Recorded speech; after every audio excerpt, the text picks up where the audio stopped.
Hello, Something Guys and Gals. This is Something Guy 912. Well, we've arrived and made another reservation into the Hazbin Hotel and everything that comes with it going into Season 2, as though invoking a case of deja vu, what with me following this from covering Wednesday Season 2 like I did in late 2023 to early 2024. Although my feelings about the show, the fandom, and the person behind it have considerably soured from my last coverage about Hazbin Hotel, to the point that I'm concerned that my own personal hatred of all things Hazbin will bleed into the analysis. For Vivienne Medrano, I see her as little more than a snobby crybaby who abuses her workers and feeds a never-ending cycle of toxicity so long as she's the one who gets to dictate it and has her gaggle of fans abet and defend her behavior along with the decisions ultimately made for the show. Hazbin Hotel itself has been betrayed of its central premise and made morally dubious by its heaven bad, hell good proclamation, such that Season 2 can only continue that trend to be remotely consistent with it. Nevertheless, I will do my utmost to remove any ego and bias I have against Vivienne and her cohorts to analyze this show thusly, although I can't guarantee that it won't slip in at times. Perhaps my own emotions are as a result of me having tried to defend Vivienne in this show for years that it feels a betrayal in of itself that she would act this way and run tail between her legs when caught on her bullshit, as she has removed any charitability I once had for her. Regardless of all that, like with Wednesday Season 2 and the other TV related shows, Hazbin Hotel Season 2 will be parsed into 4 parts for the sake of copyright, with each part covering 2 episodes apiece. Again, screenshot snippets will take the brunt of the visuals with background footage of whatever game I feel like recording, with clips from the show used sparingly when pertinent. Like with my analysis of Wednesday Season 2, I would highly suggest watching my analysis of Hazbin Hotel Season 1 first, before watching this, and, if you can stomach it, watch Hazbin Hotel as well to get any proper context I may have missed from it, as I will make many mentions when pertinent to things that happen in Season 1 of Hazbin Hotel regarding Season 2. Like with Wednesday Season 2, I too hope you like seeing "Wow, who wrote this?" pop up frequently, as I'm sure Season 2 will deserve that moniker. Again, an all-in-one version will be made available once all 4 parts have been approved, and with that out of the way, let's book our stay at Hazbin Hotel once more.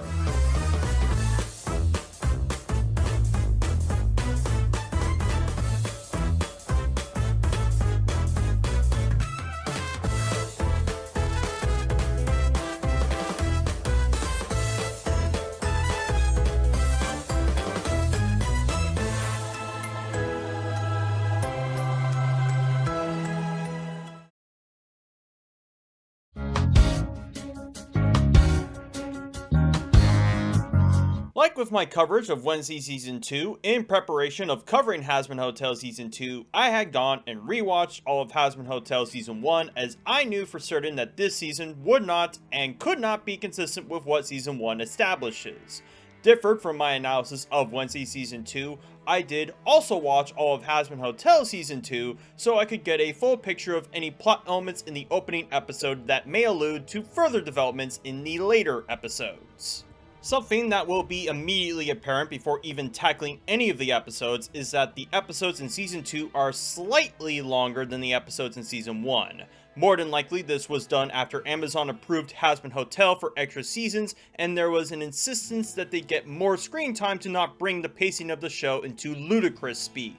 However, just because something is longer does not mean that that will translate into quality, as that extra amount of time can still be wrapped with contrivance, plot hole, padding, or likewise. Anyhow, Episode 1 of Season 2 starts with a held broadcast in which we attempt to catch up with the goings-on from Season 1 into now. An indeterminate amount of time has passed by between the seasons, but what is apparent is that Heaven has currently been quiet as to a response from their last failed purge, along with the Hazbin Hotel for that matter.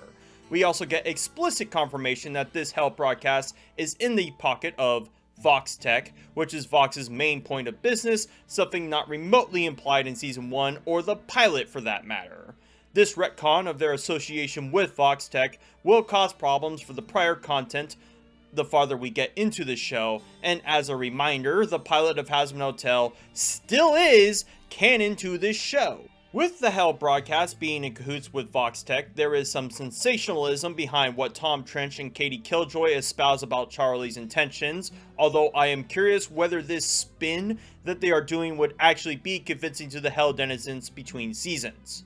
We return to the Hazbin Hotel, or more specifically, Lucifer's Hazbin Hotel, where a bunch of patrons have lined up in droves to spot a reservation, purely on the basis that this hotel was made for killing angels.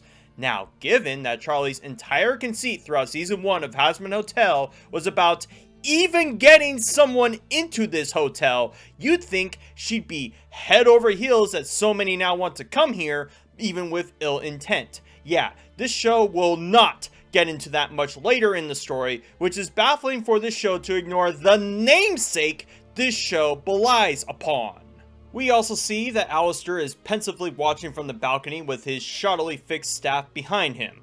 Additionally to how little relevance the hotel is to this show, Alistair's lack of presence or action about said hotel will pay dividends for later too. We tune to the receptionist counter with Vaggie giving people their room while relating that her name may be changing for later, supposedly as her new conceit, what with the whole "she was an exorcist" bombshell being swept under the rug. Which, if the sinners have come to this hotel to kill some angels, shouldn't that be a conflict for Vaggie to greet them so eagerly? Or did they also not know because it's not rocket science? Vaggie wants Alistair to assist, but he's not remotely interested in that, despite presumably being the host of the hotel, and who will take that moniker will facilitate future and more retarded developments for later. The crowd bombard Vaggie with questions about Charlie. Most are in the humor range department, and what of Charlie? Well, we'll find out just what she's been up to since Season 1 in a moment. Meanwhile, in the commotion, we are reunited with Husk and Angel Dust, or Husker Dust, as some crazed fans want to headcanon, where the former is equally swamped with making drinks, while the latter is trying to endorse his goods for the hotel, because I guess for all that talk about being fake for his own sake, Angel Dust really likes to play pretend. This is also where we are reminded of Cherry Bomb and her involvement with the hotel, said involvement being something she is of two minds of, what with her being a free spirit and all that jazz, which is also something that will bloom into nothing for later. Vaggie flies in to question the staff if they've seen Charlie, with Angel Dust responding that Charlie is in the lounge reminiscing about Pentious through one of his few remaining egg minions. And presumably she's done that between Season 1 and 2, and nothing else, as we'll discover as well, a bit myopic for her given the golden opportunity she has at present. This is also where we get some development that the hotel staff now have group therapy sessions from Angel Dust when Vaggie plans to meet Charlie at the lounge, and hopefully this isn't the same kind of therapy that turned iDubbbz into a fucking lolcow. Barring that, the notion of these therapy sessions are neither plot relevant or character relevant even when they are brought up again later, so unsure why there was emphasis here. At the lounge, we see that Charlie is uncontrollably sobbing while said egg minion talks of the many exploits of Sir Pentious, and of course, this too is done as a joke at the past tense expense of Pentious, because no matter how much Pentious is pivotal to the main thrust of Season 2, this show still treats him as deeply unserious. As for Charlie, her crying this long about Pentious is just another reminder to me that Charlie will always remain the proverbial child no matter what Vivian tells you otherwise about her. But if you can't give a character progression, give them regression, and boy won't that be a burden on Charlie later, huh? Charlie invokes Fiona for a moment by mentioning Sir Pentious was the best of us, while continuing to act like the kind of adult who'd still go to kindergarten their age. Again, writers, making your main protag this vulnerable ray of sunshine does not make her endearing, it makes her immature, if that was even the intention you were going for. Vaggie comes in to ask Charlie if she wants to greet her new guests. Remember, she really needed people to come to the hotel, while curious as to her mental state. Charlie passes over that breakdown she was having about Pentious, along with her anxieties about the casualties laid at the end of Season 1. Not to be a pedant, but 3 named characters, and characters is in huge air quotes, and a bunch of nameless exorcists and or cannibal sinners got killed at that fight. Don't try to write checks your ass can't cash. Vaggie figures that she could take on the responsibility of talking to those reporters, foreshadowing for her increased responsibility of the hotel for later, and Charlie, despite her panic, decides to wing it on these reporters anyway. We then hard cut to the TV broadcast studio where we are properly introduced to our central antagonist for season 2, that being Vox and by extension, the V's. This was already lampshaded toward the tail end of season 1, and I predicted that like with Adam the Clown Master, he too was going to be an inconsistent dipshit for the sake of the plot. However, instead, everyone else will be an inconsistent dipshit for the sake of his plot, as we'll unfortunately discover throughout season 2. Although, even with that, it's not like Vox can completely avoid that fault line, as he confronts Katie Killjoy over some spoof article they made that painted the hotel in a positive light. Then, he immediately pivots to joy that the hotel has some amount of popularity, and that he can try to spin it somewhere more befitting the V's attentions. So what was the point of him getting upset at Katie Killjoy to begin with? Just so Brandon Rogers can try to seduce him, because boy does the yaoi fanfiction not fall far from the tree between Hazbin Hotel and Helva Boss, now does it? We immediately cut back to the hotel where Cherry Bomb is sauntering over the portrait of Sir Pentious while Angel Dust gives the two of them some drinks to commemorate him. This extends as far as Cherry saying that, "Why'd he do it? Why'd he just go and kill himself to save me?" and wow, that's a selfish thought to have, Cherry. It's not like Pentious knew he was going to die pulling that move, nor did he do it just to save you, fucking cunt. Don't worry, she's Australian. That's a compliment for her. More than likely, Cherry Bomb is getting tsundere over Pentious and his feelings for her, unsure how to reciprocate that what with their rivalry between each other. This will get some cohesion going into episode 3, but man, it is hilarious to consider that the crack ship has developed like this when there was no prior implication on the two being a couple before. Yet, if you dare make Charlie and Alistair an item, nothing but pitchforks come your way. Sorry, that was a drama bleeding into the analysis. Let's get back on track. Charlie goes to greet the reporters and sinners and is immediately inundated with a bunch of useless and or editorialized questions about the hotel and her intentions before Vaggie once again intervenes to wrangle them. This in turn has Charlie back off and is here where we are introduced to our first new character into season 2 named Baxter. I say new because Baxter has been a character Vivian so desperately wanted to put as far back as when the pilot existed, and now has found purchase here. Even season 1 had very small cameos of him, and his relevance to the whole of the show unfortunately takes a backseat, despite the episode being named as an allusion to him. He will only be narratively important for episode 8 and episode 8 alone, so it beggars belief why he was put here beyond Vivian's insistence he needs to exist to the detriment of all else. Anyhow, Baxter describes himself as a scientist to Charlie who assumes he's an inventor with the lab coat getup, to the point that Charlie compares him to Sir Pentious. Baxter takes exception to being compared to him, as there will be history between the two that will get covered into episode 3 as to why he dislikes Pentious. Charlie, I guess wanting little more than a facsimile of Pentious any which way she can, introduces the crowd to Baxter while confusing him for Pentious, despite the fact that they look and act nothing alike each other. Baxter's reasons for coming to the hotel is that he wants to scientifically study the possibility of redemption, and yes, that's as far as his intentions lie, and despite what you might think are ulterior motives of his, he is not in the least way duplicitous in any manner. Baxter suggests that redemption is impossible, which has Charlie break out into song, as of course, Hazbin Hotel Season 2, like with Season 1, has its musical by committee affair spring back into action. Our first musical ordeal is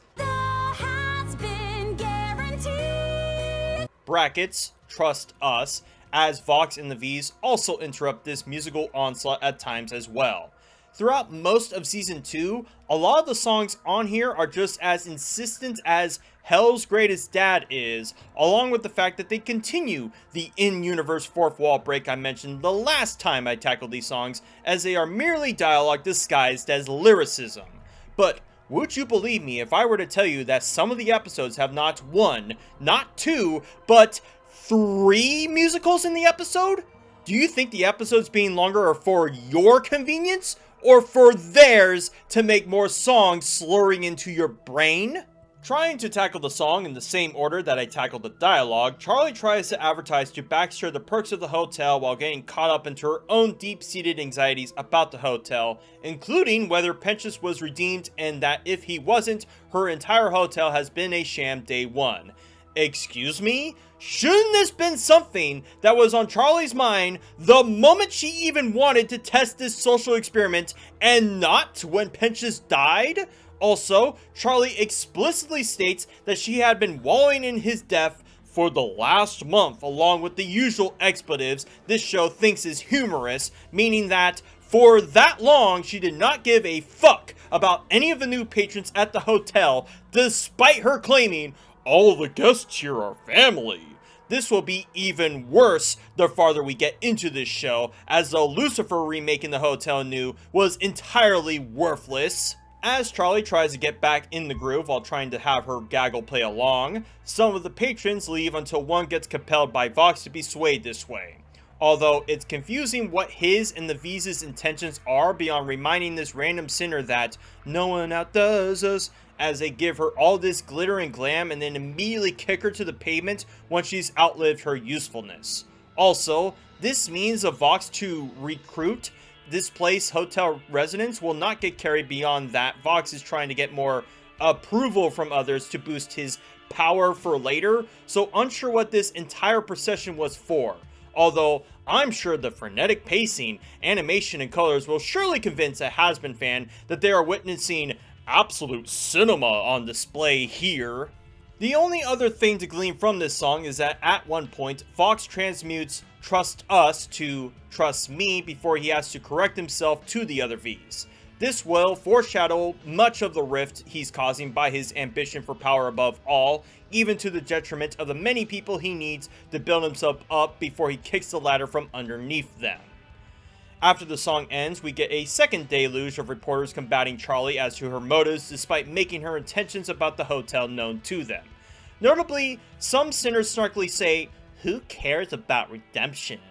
And from the purview of a sinner, yeah, why would they? They've been given no reason to believe redemption is possible, or even that they deserve it for one, so why would Charlie try to sell the snake oil of snake oils to them? Charlie desperately tries to course correct the morally dubious nature of heaven in season 1 by stating that while the angels are an acquired taste, that they shouldn't kill them in retaliation. I've already belabored how stupidly moronic it is that heaven had not only no means of knowing how hell would take over, but that they willingly gave them the ammunition to kill them with, so this is just the facts of the matter going into season 2, unfortunately. And yet, season 2 does its own fair share of universe and world building destruction, if you can believe that, for later. The patrons catch wind of Nifty, who has been heralded as the Atom Slayer, and divert all attention to her.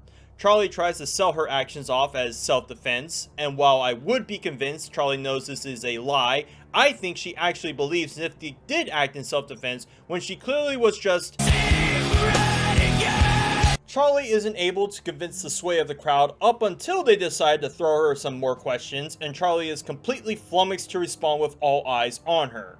Angel and Husk see that she's struggling, with Husk asking Alistair if he's going to help. Once more, and for no discernible reason other than being a petty jackass, Alistair will not, and again, his continued non-action will service this plot, if you can believe that, as unfortunately, a lot of characters not acting will service much of the plot of season 2. Charlie finally gets bailed out of her stammering by her father, who yet again shows up right at the 11th hour as always and in his clinically obnoxious fashion. Boy, won't Lucifer get waylaid with the idiot stick for a good long while into season 2 now once we get there. Before we can figure out what Lucifer and Charlie are getting up to, we slam back to V Tower, where Vox had convened a meeting with Valentino and Velvet to discuss their recent public displays. For Velvet, he scolds her for making a nuisance towards Carmine, something that for him happened almost 7 months ago, meaning that it isn't the least way recent for him. And as for Valentino, he scolds him for publicly abusing Angel Dust, what with him being a porn darling for hell, and unfortunately, Valentino's abuse of Angel Dust is played up like a joke despite how much this show would have you believe it very much cares about sexual assault. Yep, so much for episode 4 of season 1 ever being the most mature the show has ever gotten about, well, anything. Additionally, there is absolutely no mention of how Vox had a crash out over Alistair such that he blacked out the entire pentagram as to his public perception as an overlord, something that Vox likely wouldn't mention but the V certainly would in retaliation. Keep this in mind with how Vox's motives change throughout this season. Vox adds that now knowing that the angels can be harmed through Charlie, that they can spin the hotel's reputation and combine it with Hell's renewed vigor to start an uprising against heaven. What is odd about this is that he says this like this is the first time he's announced this when Velvet already alluded to that back in season 1 episode 3, and that Velvet was sent by Vox to go there no less, and that Vox did not seem remotely concerned with if the hotel could fend off the angels during season 1 episode 8 as well. Also, am I to believe that they just discovered that the angels can be harmed this way? Because there is absolutely no way that Vox can't with a certain revelation that occurs in episode 6 of season 2. Valentino, for the sake of humor and transition, is confused by what Vox is spitting, and Vox proceeds to go from the top before we jump back to what Lucifer and Charlie are up to. Charlie exasperates that she has a lot riding on her and doesn't want to give a false impression of the hotel upon the newcomers, asking how Lucifer handles being in charge of everything. I'm sorry, hasn't Lucifer been cooped up in his room like a NEET up until episode 5 of season 1? Even Hell of a Boss is somewhat consistent with that, what with Satan being particularly envious that Lucifer has authority over him for how little he actually uses it. Something Charlie should know with her being the princess of hell, right? Lucifer just says, I don't know, while Charlie bemoans Lilith's absence, what with her commanding presence and the apathy to most things, even her own kin at times. You'd think this is foreshadowing for Lilith's eventual presence in the show, but alas, what you may have thought was a season 1 cliffhanger will become a footnote perpetually at the rearview mirror for this show going into season 2. Charlie asks if Lucifer still misses her, and he responds while barely holding in his tears that he does all the time for the last almost 8 years. Now granted, Charlie already said that she had been mourning Pentious for the last month, but that last month is not the definitive amount of time between season 1 and 2, as she could have done something after the hotel's reconstruction and before her sobbing about Pentious. Just something to keep in mind for the likely future of how many time jumps are present in season 2 like they were in season 1. Charlie, still viewing Lilith as inspiration, wonders if she would be proud of what she's done, and Lucifer of course says yes while comforting Charlie through the new stresses of the hotel. Remember when these two supposedly had daddy issues back in season 1? I don't think this show knows what daddy issues are, despite how much it leans on that narrative crutch for most of the Helliverse characters, ironically enough. A consistent thing that Charlie will do from throughout season 2, as her only meaningful action is constantly call people on her phone. Not only for Lilith, but for her father and likewise, no matter how often they leave her on a This makes Charlie especially unwilling to be more proactive in the things that would tangibly help her, the hotel or others, as though she's Mr. Dever trying to call up the soups when things go awry. Anyhow, what we can glean from this message Charlie is sending is much of the same anxieties about how the hotel has a bunch of people going there for the wrong reasons, adding that she and her dad are in talks again because he's not so bad. What impression did Lucifer give you to believe that in the first place? Him supposedly okaying the exterminations? Back at the lobby, Vaggie is still pondering ideas for her new name, with Cherry posing a good question as to why she wants to change her name now of all times. According to Vaggie, Adam gave her the name, and that name is the meaning to her, despite that she seemed quite comfortable with that name for the last 3 years Charlie called her that, and if Vaggie wanted to obfuscate her role as being an exorcist back in season 1, could have changed her name the moment she was left to die in hell. Oh well, guess that really is all we're going to do to evolve Vaggie as a character in season 2. Charlie finally returns to the lobby to make an important announcement to the reporters and or curious sinners abound. She makes the intentions of the Hazbin Hotel crystal clear, down to that this hotel is a place of peace and redemption, and predictably, most of the crowd leave disappointed. I say most because there will be, in fact, people coming and going throughout most of the hotel that Charlie will not concern herself with actually trying to redeem, removing the has-been part of the hotel and just making it, well, just a hotel. Despite the setback, Vaggie compliments Charlie on the rousing speech and that eventually they'll come to their senses. Baxter sees this as thrilling research for what he feels is a fool's errand, as Charlie happily welcomes him to the hotel whether he's only here to study that possibility.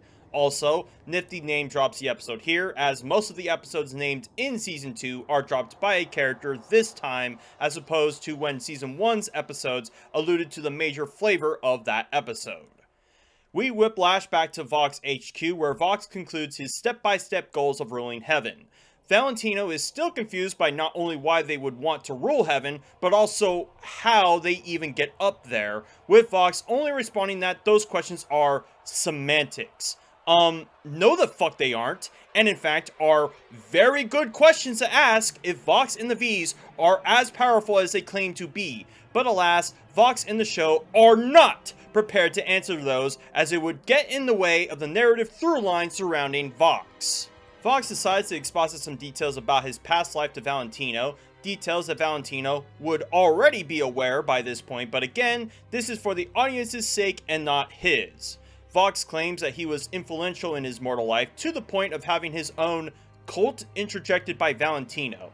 Vox invokes Barry Dort of all people by saying that it was a movement that made Vox as close as he can possibly get to feeling like a god, and that he'd do anything to get that kind of sensation and share it with the other V's. This segues into our second musical affair by committee called Once We Get Up There, and is the usual obnoxious and overbearing procession that I've come to expect of Hazbin Hotel.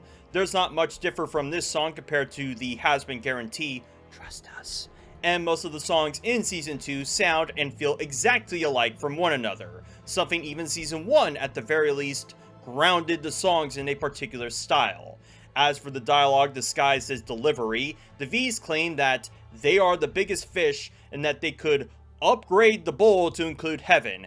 And again, I ask, has their cup runneth over already with what they are supposedly capable of? In fact, Vox's own penchant for power has the exact same problems with Tyrant Calypso wanting power and respect above all, that if you are willing to kill people for fun once you get up there, what kind of power and respect will you warrant when not a single person is left to say your name?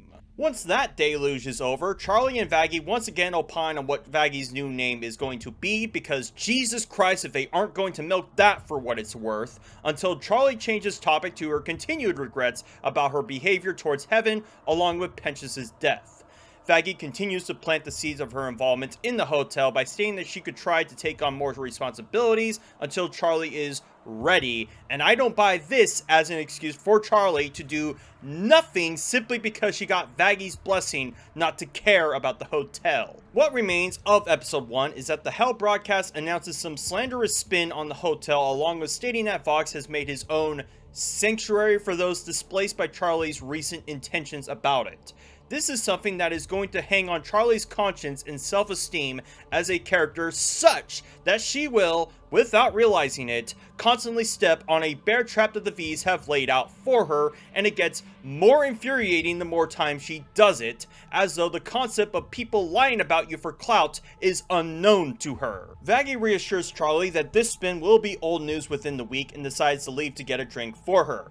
Fortunately, Vaggie left because just as she does, Emily randomly pops in to give Charlie a whole gaggle of information that will fry her brain, primarily that Heaven is in lockdown and that Pentious was redeemed, meaning that her hotel works. Of course, The obvious question you should be asking is, why the fuck did Emily not tell Charlie this until it was narratively dour for her to do so? And it will be narratively dour for her to do this at this time once we get into episode 2, such that Charlie will run with this statement with no further questions into episode 3, despite that Emily had sat on the revelation that Pentious was redeemed for at least a month that Charlie was crying about him. But anything for that fucking cliffhanger for episode 2, right? And that was episode 1, and unfortunately, this is the best episode in season 2, meaning that it's the best it's ever going to get, and I'm already at my wit's end about said season.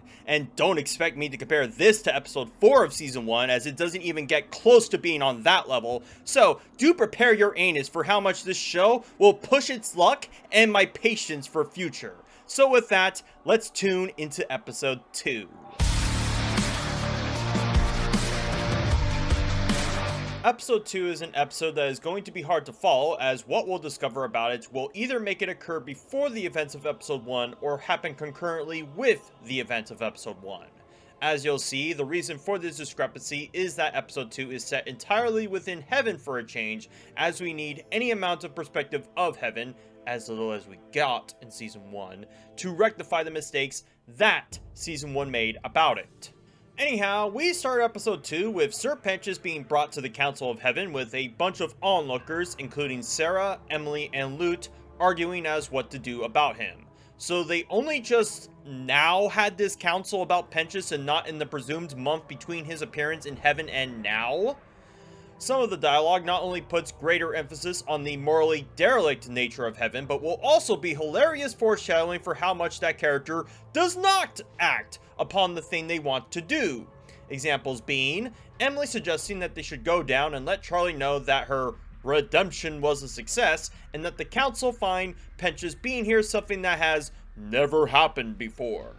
This confirms the already absurd notion that Pentious was the first person in hell to be redeemed this way, but also that Emily wanting to tell Charlie this will somehow not cross her mind until the tail end of this episode, because remember, with Emily being the splitting image to Charlie is just as retarded as she. There's some more questioning from the onlookers, primarily that they only just discovered that the exterminations were done behind their backs. Once more, really stupid that Sarah had a meeting with Charlie and never expected her to bring that up.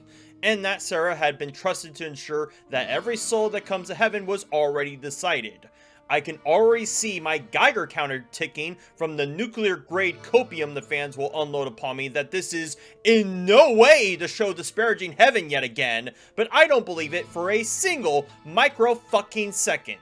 Sarah stamps down on the raucous and interrogates Sir Pentious, suggesting that he was some freak interloper or that St. Peter somehow let him cross the pearly gates, which doesn't make sense considering he literally popped into existence from her point of view. Clearly, from how agitated Sarah is, the crushing realization that she went about her actions on little more than a hunch are settling, and however she was justified to make that decision in the first place will once more not be addressed into season 2. St. Peter says that he swore to the speaker that he didn't let him in, and Emily vouches that Pentious did not force his way in, adding that they both witnessed his redemption. Again, Sarah isn't ready to swallow that red pill and poses that they need answers, chiming in Lute with her exorcist getup and a new prosthetic arm to boot. Speaking of, isn't it funny that, despite the angels supposedly only being weak to their own weapons, that Lute somehow was able to rip her arm off of some random rubble? Guess that rubble was angelic made too? Lute states that he, Pentious, killed Adam and that his death is a clear declaration of war, as was to be expected, from the events of season 1. I'm sure Lute is stretching the truth about this given she saw firsthand who killed Adam, but regardless, much of Lute's proclamations are purely based on her feelings for Adam and whatever values he's passed down on her, including the clown variety, no less. Lute gets up into her feelings before she gets interrupted by our second new character into season 2, that being Abel, the son of Adam, who was slain by Cain. We get very little in the way to establish Abel's character or how he felt about his dead father, and is equally brushed away by clunky exposition delivered by Lute that his own father didn't like him. I guess because Abel was too cowardly to go through with the purges. Wow, good thing they had that, otherwise it wouldn't be a easy means to wax Abel's indifference and absence of his father's actions in Season 1. Or better yet, the actions of our protags to kill Adam without any mention of his direct lineage having some resentment toward them either. Abel suggests that they focus the topic back to Sir Pentious rather than Hell or Hellkind, and Sarah is perfectly okay with being as antagonistic about prying that information out of him in her Reddit Angel mock-up. Pentious isn't pleased to see her like this either, and isn't willing to opine, until Sarah gets interrupted by our third and last new character into Season 2, known as the Speaker of God.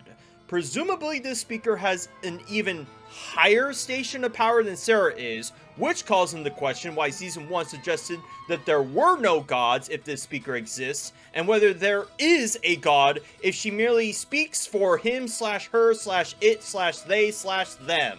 Moreover, like with the absence of Abel in Season 1, the lack of presence of this speaker will cause further rifts into the crevasse that was Season 1's writing in a moment, even foregoing that this entity merely speaks on behalf of the Holy Father. Anyhow, Speaker, as I'll call her for posterity, unbinds Pentious' shackles and warmly asks him to tell his story as far as his mortal life is concerned. Pentious is stammering a bit as to both his ability to tell stories, and thus you discover why this episode is called Storyteller, and even as to how he got here. I guess that finger beam by Adam really caught him by surprise. More than likely, he's caught off guard by Speaker's kindly and affectionate display compared to the adversarial Sarah and bloodthirsty Lute that he expects this kind of patience from her. Pentious manages to compose himself and tells them the story of his mortal life, something that we, the audience, desperately need, and is one of the few instances of exposition that isn't delivered clunkily thus far. To summarize, Pentious was an inventor in late 19th century London who was caught up in his experiments that he became a shut-in to life outside of it. This went as far as Pentious becoming a voyeur in which he lived vicariously through others along the street corner, whether it was the innocuous or promiscuous. This fairly mundane venture escalated when Pentious, doing his usual bird watching, spotted a woman getting murdered by a man and had opted to do nothing about it, even knowing exactly who the killer was, as his killer proceeded to kill 5 more women according to Pentious due to his apathy or fear about it. It isn't exactly confirmed who this killer was, but this is more than likely alluding to Jack the Ripper and the women he slew, although, being a pedant here for a moment again, it was only confirmed that Jack killed 4 of the 5, and the 5th might have been someone inspired by him acting on his behalf, even if the canonical 5 are tied to him in some way. Anyhow, the importance of Sir Pentious telling this is that his inaction of those murders was a guilt that he carried until death, and more than likely was the reason he was sent to hell in the first place, sorrowing that he deserved that fate. This does fall in line with the biblical notion that what humanity should fear most is the indifference of good men. However, it does not fall in line with the established rules of heaven in this show, that being, there are no fucking rules! So how was Pentious ordained to be sent to hell if there are presumably no means to measure your morality? Like, are we to believe that whatever entity takes your soul can put it on some ethereal scale as you pass this mortal plane and dictate where you'll go? Not to mention, Pentious' guilt not to act on this crime does not square away how in the ever-living hell Adam managed to get front-row seats into the High Council of Heaven, especially with him not knowing what one gets someone into heaven in the first fucking place. But if there is a way of knowing how one gets into hell, then surely, fucking surely, there would be a way to know how one gets into heaven, but once more, the show has to contort itself this way in order to even remotely justify Sarah's actions, as her actions will continue to become less and less believable the more this show tells us how heaven actually functions. Even in the crying, Speaker amicably asks why Pentious is here now of all, and Pentious is initially unsure as to why. But as he explains his motives, that being his friends were in danger and he had to act, it becomes more than evident to Sarah and to the audience that Pentious was redeemed because he did the opposite of the thing that got him into hell. So may I just ask, even if fruitless, how is Pentious the first fucking person to ever do such a thing then? How was Pentious the first person to ever do the opposite of his atrocities in the 10,000 years or more that both hell and heaven have existed? How is he the first if it's just that goddamned easy to do so? Okay. Let's calm down a moment and breathe. I am not saying that Pentious shouldn't be redeemed. I'm not even saying it's not admirable that he fought through his own cowardice to be a better man. What I take explicit issue with is the entire mechanics that he was the first to come to those pearly gates by Sarah's decree in order for Sarah to yet again have her out for why she pushed those purges to begin with. Even without the purges, we also have to strain the notion that every person who realizes that hell is real and that they'll be dealt with in kind, although that would require hell actually function as a place of eternal torment, more on that in episode 3, did not have regrets or ever once considered having slept for the wrong team, that Pentious would not be a unique scenario. It also requires that heaven again had done little in the way to standardize the redemption process, meaning Charlie's proposal is once more worthless and had been throwing the dice on every damn soul who came here, like a gotcha game with a shitty pull rate. All of this hinges on Pentious being so special in this circumstance at the consequence of even more world-building destruction of heaven that you might as well destroy heaven as well. Interesting to mention that. Speaker thanks Pentious for sharing his story before Lute interjects, not buying this spiel, not like I would either, and points that Pentious' own actions were in direct objection to the purges decreed by heaven.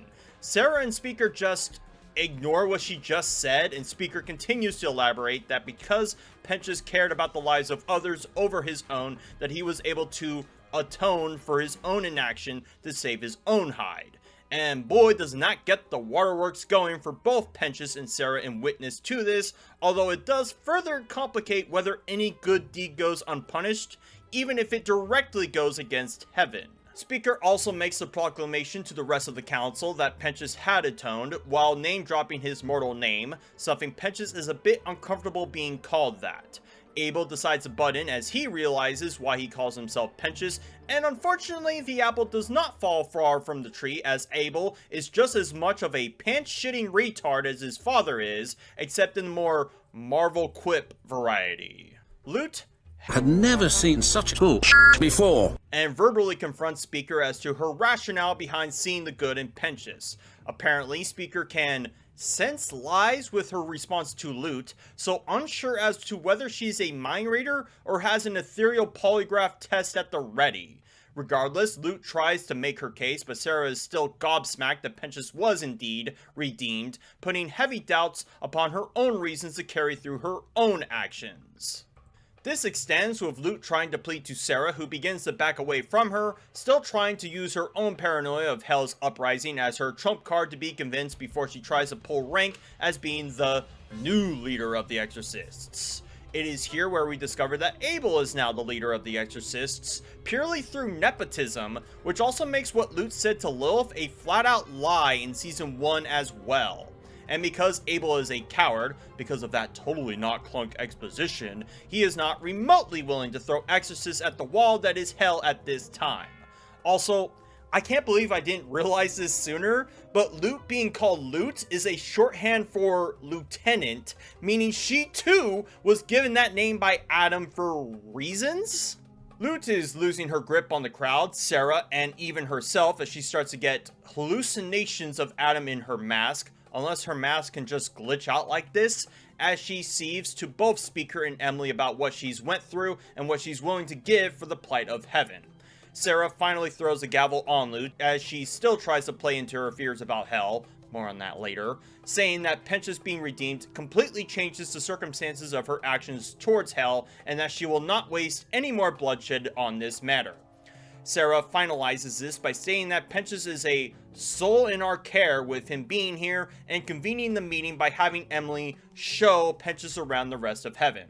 While I do like the back and forth that Lute and the council by extension have, I don't think it nearly accomplishes tackling the nuances of morality, redemption, or even justice, as Lute comes off as a complete schizo grieving over her lover that makes it hard for anyone to see her exclamations as rational. Vindicating this, Sarah and Lute have one more back and forth where Lute accidentally spills that she was talking to Lilith and asked her to deal with Charlie, something Lute apparently had no authority to do, both with her not being the leader of the Exorcists, nor something Sarah commanded her to do for that matter.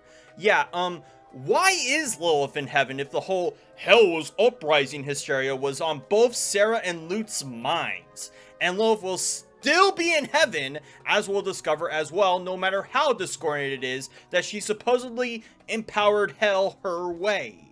Sarah has Lute stand down and report to Abel for any further actions, and that if she disobeys, that she will have to mark it as an act of treason, something Lute acknowledges. So does treason put an angel in a similar situation to the cherubs in Helvaboss, or do you go straight to hell? I'm just curious about the mechanics of that, because I imagine it will be important come season 3 as to the gravity of Sarah saying this to Lute. We cut to Lilith relaxerbating in the realm of heaven as she looks over to see Lute texting her that she's off the hook for now. With this, and with the subsequent call that Charlie attempts to make that Lilith rejects, keep in mind of that for later, this is the only follow-up to that cliffhanger in season 1, as Lilith will once again be sidelined for whatever they may have planned for season 3. You know, even when Wednesday Season 2 would bring back plot elements from Season 1 only to conclude them in the pathetic manner that they do, at least they did bring them back under the audience expectation they'd be followed up. But Hazbin? Nah, let's keep Lilith our proverbial mystery bag who still doesn't have a speaking role into Season 3, as though they wouldn't do so again under false promises. As for the call itself, when Charlie would try to make calls to Lilith, the call would linger into voicemail as though Lilith has been away from her phone, as opposed to here where Lilith is deliberately rejecting Charlie's calls. If that is the case, shouldn't that strike Charlie as curious that Lilith has enough awareness to see that she's calling her but doesn't want to talk to her, as opposed to the more vague idea that Lilith doesn't have her phone or that it's turned off? Has Charlie taken the hint yet that Lilith does not care about her own daughter with the 47 voicemails she's left behind? That is a number we will come to discover into episode 8 of season 2, and yet still hopelessly calls her? I mean, it was already confusing why Lucifer didn't accept Charlie's phone calls up until episode 5 of season 1, if he too left Charlie on a deadline in the pilot, although his behavior towards Charlie has already been retconned. Well, Lilith is just as much of a deadline of a character beat as the show has made her out to be, so we cut to Emily giving Pentious the talk of the town, because as you know, all-powerful seraphim tend to act like an elementary school kid when they get to show someone all the cute animals they can pet.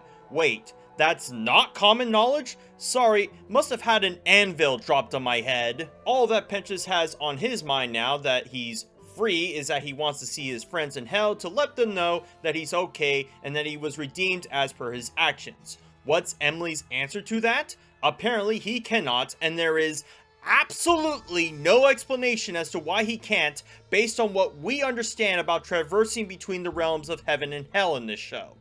Even Emily is only half assured about this, as though even the writers couldn't fathom a bullshit excuse beyond that, with him being a sinner redeemed, that he likely can't.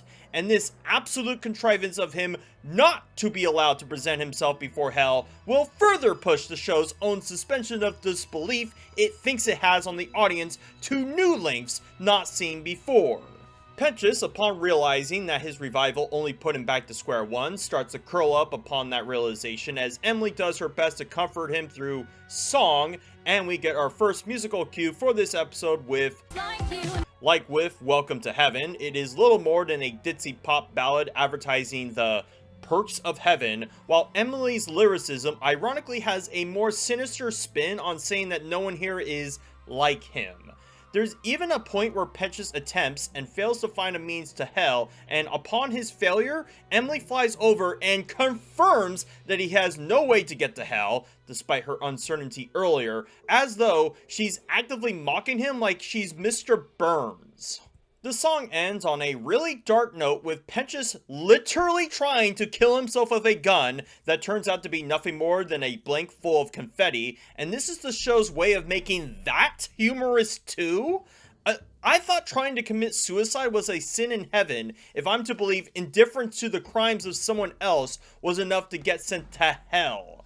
I don't even know what the show wants us to take, that Pentious was willing to kill himself to get back to hell, or just get out of heaven, who knows. But perhaps, like with the show treating him literally getting raped as humorous, and Vivian agrees is funny, by the way, they thought this too would pass?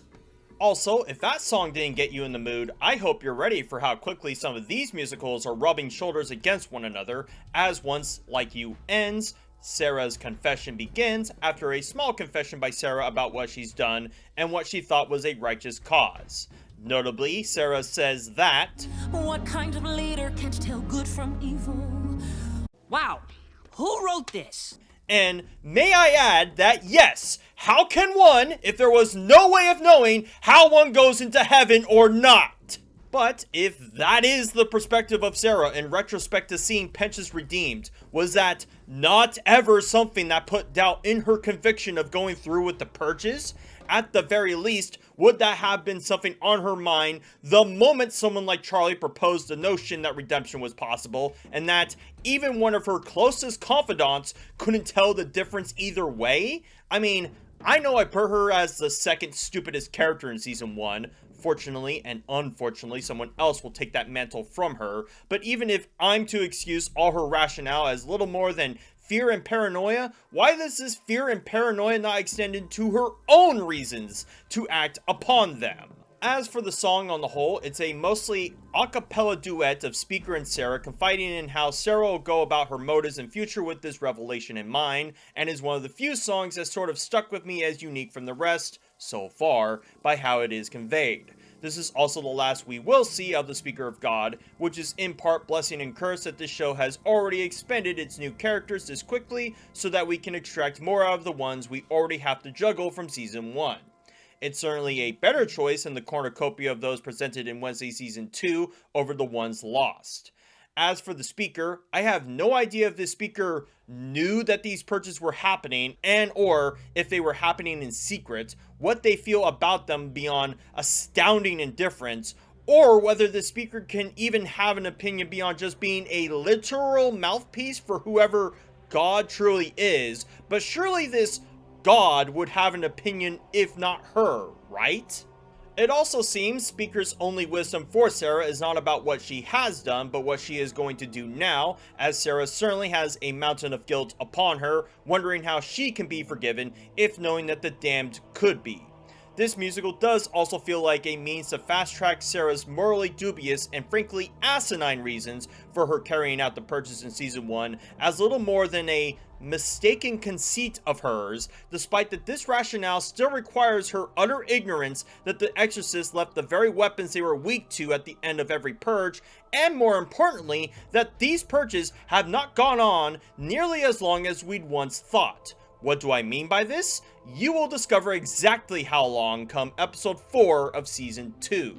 After both of those songs end, do we get any semblance of plot and character digested normally through Lute, who scurries into an alley to bawl about what had transgressed at that council hearing. This grief turns into anger as she punches a wall, and then she gets her Green Goblin mask moment through none other than Adam. Yay! And just when I thought I'd have to delay my suicide to July 23rd, 2027. Guess no time like the fucking present with this clown fuck retard being around. Regardless, Adam being here is only a vehicle for the audience to understand that Lute is merely hallucinating him and play into Lute's worst tendencies about wanting to act upon what she thinks is best for heaven. We will discover just how little that will manifest for season 2, but episode 2 certainly will try to gas up her importance as a secondary antagonist. As for why Adam is telling her the obvious, I guess someone really thought Adam was the glue to season 1. Yeah, more like the iceberg to the Titanic if you ask me, given his entire existence utterly destroyed our understanding of morality for this show. But I will add that the only silver lining Adam ever brought to me was being noticeably aware of a character written stupid for the sake of them being stupid, and look who decided to join my growing collection of this mainstay, and it will continue to grow with certain revelations about our characters come season 2. Sarah convenes some kind of private meeting with Abel and St. Peter, at least I can only surmise it's private given it makes little sense she would be having it with these two dopes and not the entire council. Sarah is plainly aware that hell has a chip on their shoulder about heaven, and that regardless of heaven coming to their senses, that they will still want vengeance upon them, and is unsure whether to strike before they can rise up or board up for the time being. Trying to get any insight from Abel and St. Peter proved worthless, as Abel wants to shit his pants on the notion of mounting an army with all the sincerity of your average Borderlands dialogue, and St. Peter saying that he merely watches the door. Wow, I'm so glad we had this very important discussion with the two most useless fucks ever, Sarah. We cut back to what Pentious and Emily are up to, with the latter being as ditzy as ever about Pentious' state, while the former tries his best to remedy the situation by partly reconstructing one of his egg minions. This doesn't work, and Pentious wonders why his egg minions didn't come with him when they got blew up like he did. Maybe because they were supposedly constructs of yours and don't have a soul to be redeemed this way? Although, I've no clue how the egg minions fit into the paradigm of souls and redemption.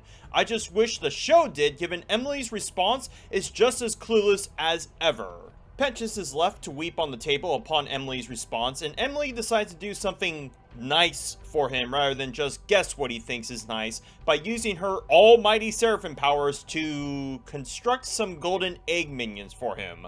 Notably, this takes quite a bit of effort for Emily to even pull off, and this is something to keep in mind regarding her strength as a seraphim for later, because this show will not be remotely consistent with it. Pentious is thankful of the gift, and Emily reminds him that she's his friend as well upon his glee. The show really wants the audience to like Emily, but given she is only as friendly to Pentious as a result of his redemption, and not that she actually likes him as a person and is purely conditional about her disposition to him, all this tells me is that Emily is little more than a parasocial leech. We cut back to what Lute has in store, and it's basically your version of the crazy stalker ex going through a messy breakup as she defaces the plaque of Adam's room and the room itself to the warrior of Abel behind her.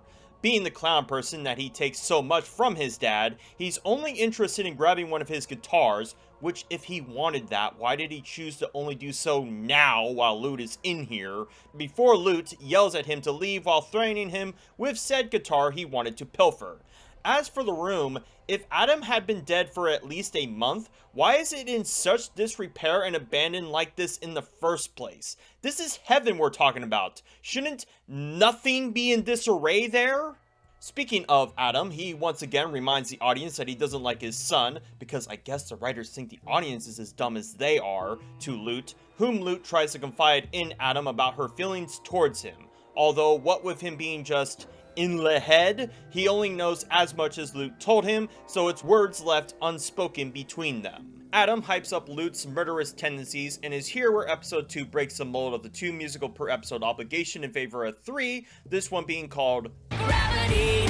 And like with Sarah's confession, is unique in that it's this weirdly dark goth bop with choir processions echoing in the background. Although that's about as far as the praises go, as it's little more than Lute reminding us that she really wants to get back at Charlie in the hotel while defacing more of Adam's room for some reason.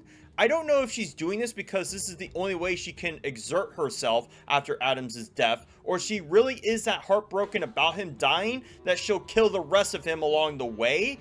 Guess Adam never heard of the mantra of never stick your dick in crazy before, huh? Also, with this song putting more significance of Lute as a secondary antagonist, it becomes all the more hilarious with what they actually do with her the farther we get into season 2, or more accurately, what they don't do with her past this point. What is left of episode 2 will really knock my already flustered state into overdrive, but we can get into that when it happens.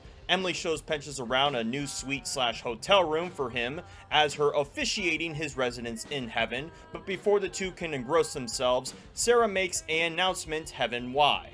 In it, she states that due to rising tensions in hell and the concerns about heaven's safety for the angels and winners, that she will enforce a lockdown that will also make the transference of souls arriving at heaven go through some kind of security check as well.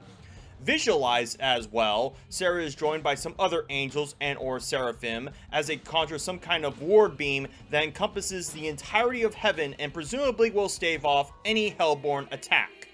Okay, now for the problems. Starting with the simple, with this being announced and in process means that part of episode 2 has to take place after the events of episode 1. As the only other piece that threads these two episodes together is Charlie attempting and failing to call Lilith. Charlie does this at the 17-minute mark in episode 1, whereas Lilith rejects the call at the 11-minute mark in episode 2, meaning that canonically, episode 2 only starts around 6 minutes after the events of episode 1. However, Emily chiming in to tell Charlie about the redemption process happens in both instances near the end of episode 1 and 2, meaning that there is an additional 6 minutes of footage prolonged in episode 2 for these two events to track. Of course, the actual footage of these episodes are not definitive in terms of how much time takes place between them, but is nevertheless inconsistent with our understanding of time, unless we're to believe that Charlie made another off-screen attempt to call her mother that we didn't see in episode 1.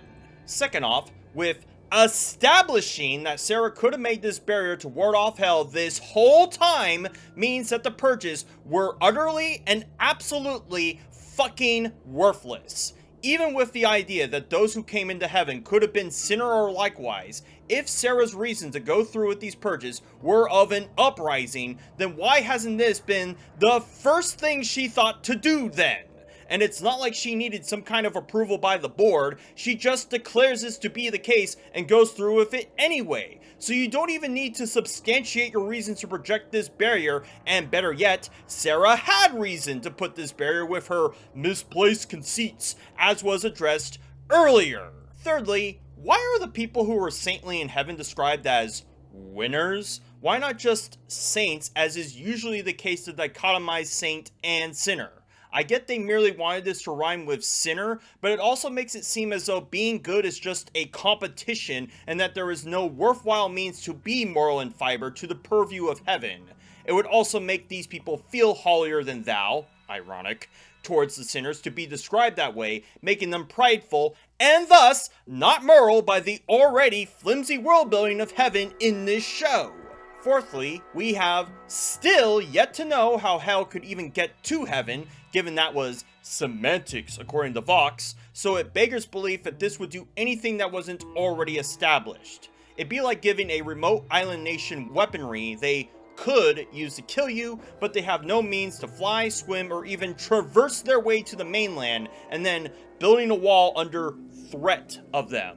And alas, this show into season 2 will not explain how hell will even waltz their way into heaven, which compounds the already ridiculous nature of these purges happening to begin with. Pentious and Emily oversee the barrier growing around heaven and are unsure what to take of this. Pentious figures that Charlie would like to know, and to Emily, this is somehow news to her that only now she decides to construct a teleport to let Charlie in on everything from the tail end of episode 1.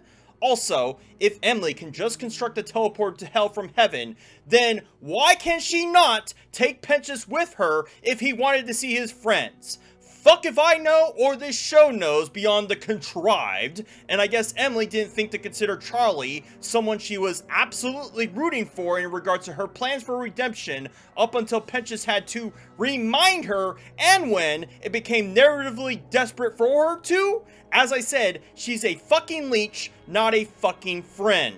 Pentious saunters over to his bed and cries to his sleep on that utterly contrived bullshit of him not being strung along to hell, and is thus where episode 2 ends. Fortunately for my sanity, episode 2 is the second worst episode in Season 2, but the first worst will take some more ball crushing to get to, and it earns this purely by the world building destruction that is posed upon Heaven, the 3-song wildcard that is pressed for time, reintroducing Adam while giving us his sloppy seconds through Abel, Sarah's frankly incoherent mindset, and the bait and switch that is pulled for both Lute and Lilith here.